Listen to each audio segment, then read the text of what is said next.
Hi guys, welcome to my channel. अभी आज हम लोग देखेंगे, आपके सामने दिख रहा होगा सैम्पल पेपर का एक सेट दिख रहा होगा आपको, यहाँ पे दिख रहा होगा आपको सैम्पल पेपर का। तो आज हम देखेंगे कि कैसे आपके क्लास 10th के टर्म 2 एग्ज़ाम जो होने वाले हैं उसमें साइंस का जो क्वेश्चन पैटर्न होगा वो किस टाइप का होगा और क्या होगा। ठीक है, ये देखिए, ये बहुत ही इंपॉर्टेंट है, आपके एग्ज़ाम से रिलेटेड है और मुझे लगता है कि बच्चों को इससे क्वेश्चन के बारे में जानकारी मिलेगी कि क्वेश्चन कैसे आने वाले हैं और किस टाइप के क्वेश्चन आने वाले हैं। तो उसके बाद में देख लेते हैं ये क्या पैटर्न रहेगा क्वेश्चन का। तो आपको यहाँ पे क्लियरली एक चीज़ दिख रही होगी, देखिए ये जो है ना, ये आपका मार्किंग स्कीम होगा। इसमें आपको दिख रहा होगा कि आज के आपके जो क्वेश्चन होंगे वो सभी क्वेश्चन कंपलसरी होंगे और उसमें 3 सेक्शंस होंगे जिसमें टोटल 15 क्वेश्चन पूछे जाएंगे। उसमें सेक्शन ए होगा, सेक्शन बी होगा और सेक्शन सी होगा। सेक्शन ए में टोटल क्वेश्चन 7 होंगे जिसमें एक क्वेश्चन का 2 मार्क्स होगा, यानी 14 मार्क्स का क्वेश्चन ये हो गया आपका। चलिए फिर आगे देखते हैं। सेक्शन बी में टोटल 6 क्वेश्चन होंगे और 3 मार्क्स का एक क्वेश्चन होगा, यानी 18 नंबर इससे आ गया। फिर सेक्शन सी में 2 क्वेश्चन होगा मात्र, जो कि केस बेस्ड स्टडी होगा और 4 मार्क्स का होगा, यानी कि 8 मार्क्स इससे आ गए। जब आप तीनों को जोड़िएगा तो आपके 40 मार्क्स आ जाएंगे ऐसे। चलिए अब देख लेते हैं इसमें कुछ क्वेश्चन भी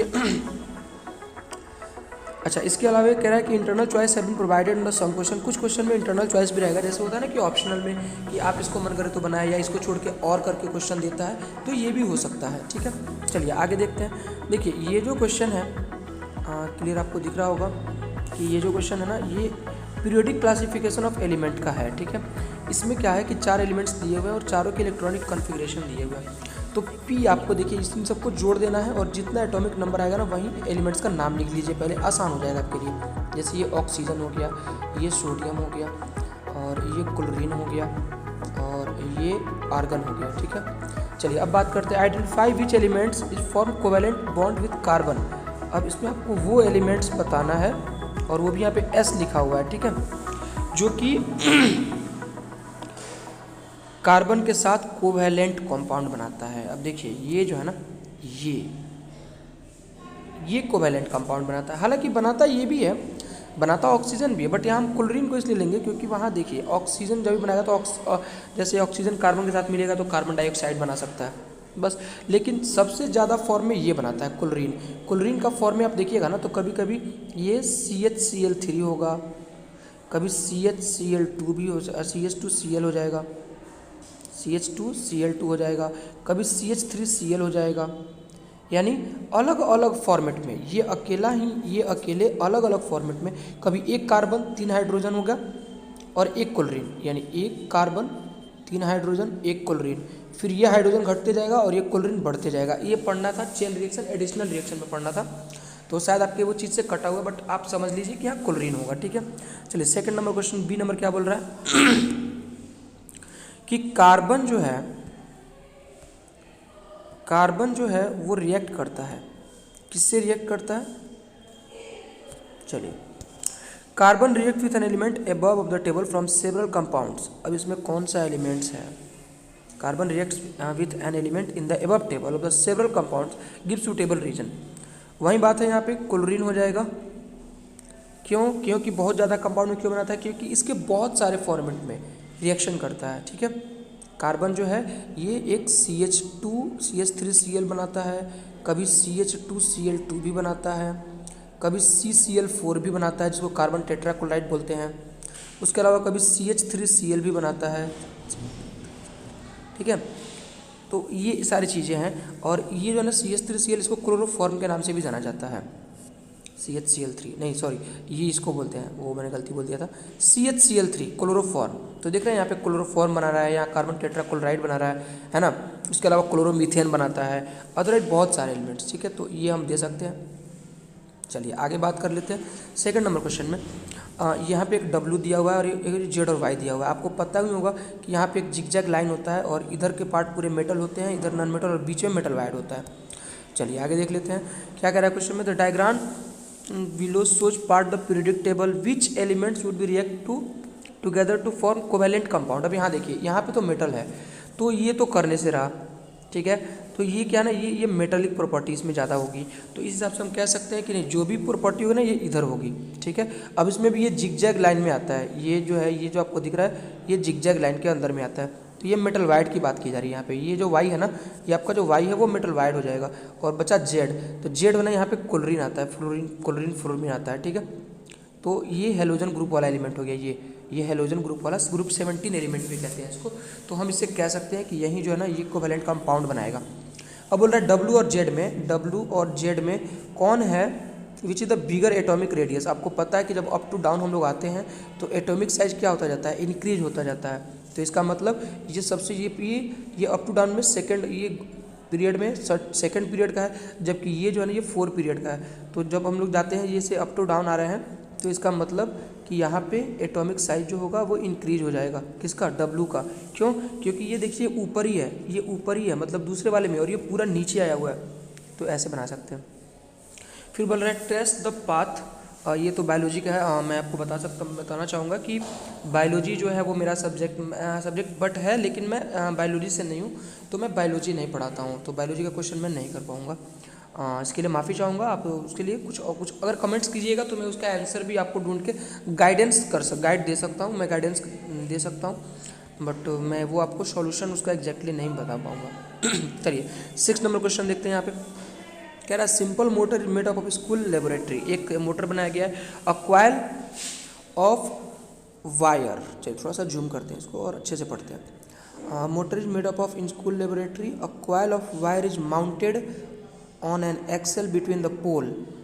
अच्छा, ये एक्सेल पे बना हुआ है। The horseshoe magnet, pole of horseshoe magnet and as illustrated. Okay, then फिर क्या हुआ, देन फिर कह रहा है कि in the above coil ABCD is horizontal. Okay, हाँ, ये जो आपको ABCD यहाँ पे जो दिख रहा है उसके बारे में बात कर रही है।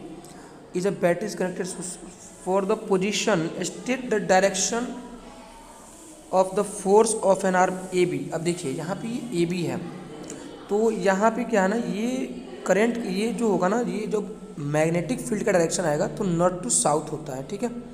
नॉर्थ टू साउथ हो गया। यहाँ पे हमें अपना मैक्सवेल का लेफ्ट हैंड रूल लगाना पड़ेगा, ठीक है। इसका हमें लेफ्ट हैंड रूल लगाना पड़ेगा और वहाँ से वो डायरेक्शन आप लोग को याद होगा। अगर आपने मैक्सवेल लेफ्ट हैंड रूल पढ़ा होगा तो आपको पता होगा, ठीक है। अब उसमें coil of wire is mounted on the axle between the poles horseshoe magnet. अच्छा, ठीक है, फिर क्या हुआ, यहाँ देखिए, और यहाँ पे क्लियरली दे चुका है प्लस और माइनस। आपको पता भी है, आपको तो पता ही है कि इलेक्ट्रिसिटी का डायरेक्शन कहाँ होता है। इलेक्ट्रिसिटी का डायरेक्शन जो होता है वो माइनस से प्लस की ओर होता है। दैट मीन्स कि ये करंट यहाँ से निकल रहा है, यहाँ से, और ये करंट यहाँ से होते हुए ऐसे आ रहा है, ठीक है। यानी कि ये करंट यहाँ से निकला और फिर ऐसे होके ऐसे आ गया, ठीक है।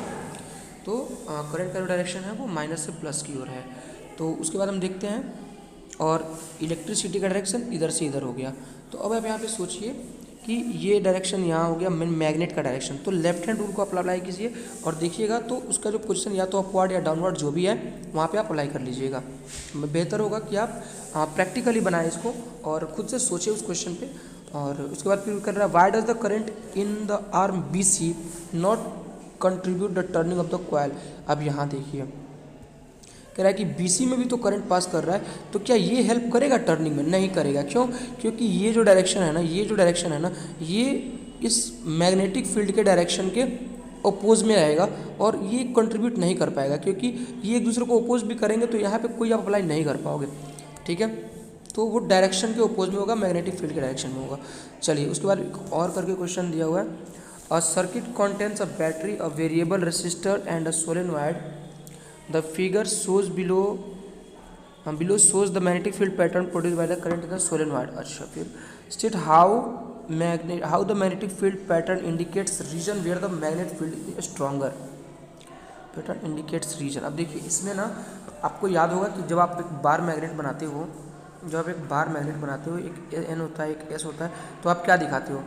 ये नॉर्थ पोल से एंट्री किया, साउथ पोल से निकला, फिर वैसे किया, फिर वो आप इसको ऐसे करके दिखाते हो ना, ऐसे दिखाते हो, ऐसे दिखाते हो। तो इसका मतलब यहाँ पे क्या होता है कि इसके पोल्स के पास में ना, इसके पोल्स के पास में मैग्नेटिक फील्ड क्या होता है, बहुत ज़्यादा होता है। जैसे जैसे हम पोल से डिस्टेंस बढ़ते जाएगा, मैग्नेटिक फील्ड का स्ट्रॉन्ग जो है वो कम होता जाएगा। ठीक है। What happens magnetic field when the current in the what happened to the magnetic field when the current in the circuit is reversed? अगर मान लीजिए करंट को उल्टा कर दिया जाए तो मैग्नेटिक फील्ड का डायरेक्शन भी चेंज हो जाएगा, ठीक है। करंट का डायरेक्शन अगर चेंज कीजिएगा तो मैग्नेटिक फील्ड का डायरेक्शन भी चेंज हो जाता है, याद रखिएगा। चलिए आगे बढ़ते हैं। ये DDT से रिलेटेड है, वो तो वो होता है खाद वगैरह होता है जिसमें वो DDT जैसे वो मटेरियल होता है जिसमें पौधे को ना कोई कीड़ों से बचाने के लिए छिड़काव किया जाता है, वो आप देख लीजिए। चलिए 8 नंबर क्वेश्चन देखते हैं। कह रहा है choose an element from period 3, okay, third period से चुनना है, of the meridian period table the matches the description as given below in each instance, give reason for your choice. Okay, तो हमको क्या करना है, थर्ड पीरियड से एक एलिमेंट चूज करना है जो कि उसका स्ट्रक्चर जो है वो डायमंड के जैसा हो और उसकी वैलेंसी जो है वो लिथियम के जैसी हो, यानी +1 हो। लिथियम की वैलेंसी आप देखिएगा +1 होता है, सॉरी +1 नहीं होता है, हाँ +1 होता है, वो ड्यूट पूरा कर लेता है, लूज करता है तो +1 होता है। It has variable valency and is a member of oxygen family of group 16। अच्छा, यानी ग्रुप 16 से जाना है, यानी कि ग्रुप 16 से आना है और थर्ड पीरियड में आना है। अच्छा, ग्रुप 16 से थर्ड पीरियड में, और वैलेंसी होना चाहिए -1 या +1, यानी कि 1 उसकी वैलेंसी इलेक्ट्रॉन होना चाहिए, नहीं। चलिए ठीक है, तो अब हम इस पर सोचते हैं बारी बारी से एक एक पॉइंट्स पे। तो चलिए हम देखते हैं कि कौन सा हमारा आंसर। देखिए इसके तीन आंसर होंगे, ठीक है, क्योंकि हमें चुनना है उनको थर्ड पीरियड से ही, और 3 आंसर होंगे क्योंकि तीनों प्रॉपर्टी के 3 अलग अलग एलिमेंट्स होंगे। तो देखिए सबसे पहला चीज़ है कि वो तीनों थर्ड पीरियड से ही होना चाहिए, ये सबसे बड़ी बात है। तो हम क्या करते हैं, सबसे पहले चलते हैं हम पीरियोडिक टेबल पे, ठीक है। चलिए पीरियोडिक टेबल पे आते हैं।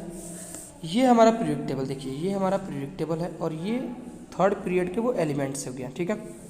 अब सबसे पहला था कि उसका जो स्ट्रक्चर होना चाहिए वो कार्बन के जैसा होना चाहिए। तो आपको याद होगा कि कार्बन के चारों तरफ 4 इलेक्ट्रॉन होते हैं, ठीक है, यानी टेट्रावैलेंट होता है। तो इसमें से ये सिलिकॉन जो है ना, सिलिकॉन, इसका जो स्ट्रक्चर है वो कार्बन के जैसा होता है, तो इसीलिए पहले का आंसर हो गया सिलिकॉन। दूसरा बोल रहा है कि क्या क्वेश्चन था, हम एक बार देख सकते हैं। दूसरा था उसमें उसकी जो वैलेंसी है ना वो लिथियम के जैसी होनी चाहिए। देखिए लिथियम यहाँ है तो इसकी वैलेंसी +1, यानी जस्ट बगल में सोडियम, यानी दूसरा का आंसर हो जाएगा सोडियम। क्यों? क्योंकि सोडियम की वैलेंसी +1 होती है। वो फिर बोल रहा है क्या वो ग्रुप 17 का एलिमेंट होना, ग्रुप 16 का एलिमेंट होना चाहिए, ठीक है। चलिए तो ग्रुप 16, तो ग्रुप 16 में यही एक एलिमेंट आएगा सल्फर, है ना, तो सी का आंसर हो जाएगा हमारा सल्फर, है ना गाइज। तो ये था हमारा इस क्वेश्चन का आंसर। देखिए इसे 3 नंबर में पूछा जाएगा, इसीलिए आप ध्यान रखिएगा। चलिए आगे देखते हैं। अगला क्वेश्चन क्या है, how many isomers are possible for the compound with the molecular formula C4H8। अब देखिए ये जो फॉर्मूला है ना C4H8, ठीक है, ये किसका है, ब्यूटीन का है ये, ठीक है, ब्यूटीन का है ये स्ट्रक्चर। तो ब्यूटीन का कितना आइसोमर हो सकता है, draw the electron branch chain isomer. अब इसके स्ट्रक्चर आप ड्रॉ करोगे तो 1 2 3 4 कार्बन लेते हो, तो एक कार्बन को ना, ये तो स्ट्रेट हो गया, ये तो स्ट्रेट हो गया, नॉर्मली डबल बॉन्ड लगा देना है, तो ये हो गया ब्यूटेन, नॉर्मल ब्यूटेन। लेकिन अगर हम बात करेंगे एक कार्बन को ना यहाँ से हटा दो, ठीक है, ये डबल बॉन्ड है, और एक कार्बन को ना यहाँ लगा दो, ठीक है, तो ये एक स्ट्रक्चर हो सकता है। और कोई स्ट्रक्चर हो सकता है, तो और कोई स्ट्रक्चर नहीं होगा इसका, बस यही होगा। अब चारों तरफ हाइड्रोजन लगा दीजिए बस, ठीक है। यहाँ देखिएगा 5 यहाँ लगाने की ज़रूरत नहीं है, यहाँ पे गाइज लगाने की कोई ज़रूरत नहीं है, क्योंकि यहाँ पे ऑलरेडी 4 बॉन्ड पूरा हो चुका है, यहाँ लगाने का कोई ज़रूरत नहीं है। इसमें आप यहाँ लगा सकते हो, ये हाइड्रोजन, और यहाँ भी सिर्फ 2 ही रहेगा, ठीक है, यहाँ भी सिर्फ 2 ही रहेगा, और ये 4 यहाँ, ठीक है। बस ये हो गया हमारा जो स्ट्रक्चर है ना, वो ये जो स्ट्रक्चर आपको दिख रहा है इसको कहेंगे क्या, आइसोमर ऑफ ब्यूटीन। अब इसका इलेक्ट्रॉन डॉट स्ट्रक्चर, तो इलेक्ट्रॉन डॉट स्ट्रक्चर जहाँ पे भी आपको, जैसे ये कार्बन है, ये कार्बन, तो आप जो ये बॉन्ड दे रहे ऐसे दे दोगे, ऐसे ऐसे, और फिर ऐसे ऐसे, और फिर ऐसे, ठीक है। और फिर उसके बाद में ना हम लोग जब इसको आगे देखेंगे तो ये ऐसे ऐसे हाइड्रोजन, फिर ऐसे ऐसे हाइड्रोजन, फिर ऐसे ऐसे हाइड्रोजन, फिर यहाँ भी ऐसे ऐसे, इसी को बोलते हैं डॉट स्ट्रक्चर। चलिए, तो उसके बाद बोल रहा है how will you prove that this will be the homologous series, यानी कि ये होमोलोगस सीरीज का मेंबर है, कैसे प्रूव करोगे। तो होमोलोगस सीरीज के बीच में ना, दो कंपाउंड के बीच में ना CH2 का डिफरेंस होना चाहिए, यानी CH2 एक कार्बन दो हाइड्रोजन। देखिए तो इन दोनों कार्बन के बीच में कितना का डिफरेंस है, एक कार्बन का, और कितना हाइड्रोजन का डिफरेंस है, CH2 का डिफरेंस है। तो ये होमोलोगस सीरीज के मेंबर होंगे, ठीक है। उसके अलावा इनका एटॉमिक मास अगर देखा जाए, इसका एटॉमिक मास तो हो जाएगा 48 + 8 दैट मीन्स 56 यूनिट, और इसका हो जाएगा 60 और 70। देखिए तो इन दोनों एटॉमिक मास के बीच में ना 14 यूनिट का डिफरेंस होना चाहिए। तो 14 यूनिट का है, तो बिल्कुल ये है। चलिए आगे बात कर लेते हैं। एक कार्बन कंपाउंड हैविंग, चलिए अभी तो मेरे पास में थोड़ा सा समय कम है, मैं इसके आगे की वीडियो ना मैं बाद में बना दूंगा, ठीक है। तो हम ये 9 नंबर तक का क्वेश्चन कर चुके हैं, मैं इसको जल्दी पूरा क्लियर करके अपलोड कर दूंगा। गाइज इस वीडियो को लाइक जरूर करें, और कोई भी अगर कन्फ्यूजन होती है तो आप उसको कमेंट पर करें, मैं उसको पूरी तरह से सॉल्व करने की कोशिश करूँगा। और गाइज प्लीज़ इस वीडियो को लाइक जरूर करें, शेयर जरूर करें। Thank you very much.